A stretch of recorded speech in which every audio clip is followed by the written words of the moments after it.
گوجری زبان میں اپڈیٹ سنیے۔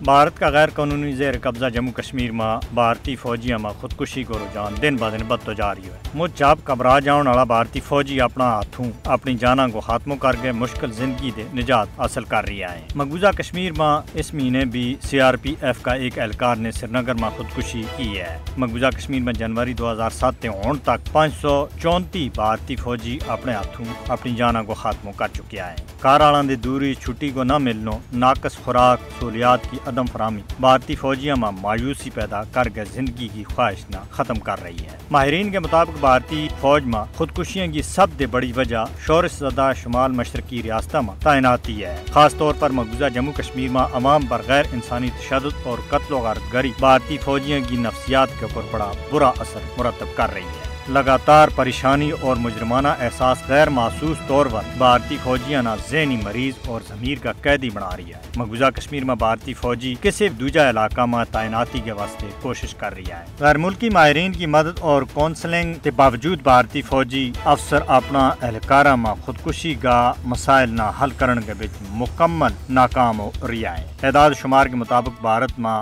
ہر دیہڑے 3 بھارتی فوجی خودکشی کریں۔ گزرے 10 سالوں کے دوران 1100 سے زیادہ بھارتی فوجیوں نے خودکشی کی ہے۔ نااہل قیادت اور فوجی افسران کا ناروا سلوک نے بھی بھارتی فوجیوں میں نا اتفاقی پیدا کر دیتی ہے۔ حال ہی میں بھارتی ریاست امرتسر میں بھارتی paramilitary border security force BSF کا ایک اہلکار نے اپنا ہی ساتھیوں کے اوپر اندھا دھند فائرنگ کر کے 5 اہلکاروں نہ ہلاک اور ایک نہ شدید زخمی کر دیتا تھا، جبکہ فائرنگ کرنے والا اہلکار نہ بھی گولی مار کے ہلاک کی ہوگی ہو۔ خودکشی کا تناسب کا حوالہ دے بھارتی فوج جنوبی ایشیا میں پہلا نمبر کے اوپر ہے۔ بھارتی حکومت کا انتہا پسند منصوبہ نہ صرف خطہ کے واسطے بلکہ ان کی فوج کے واسطے بھی خطرناک ثابت ہو رہا ہے۔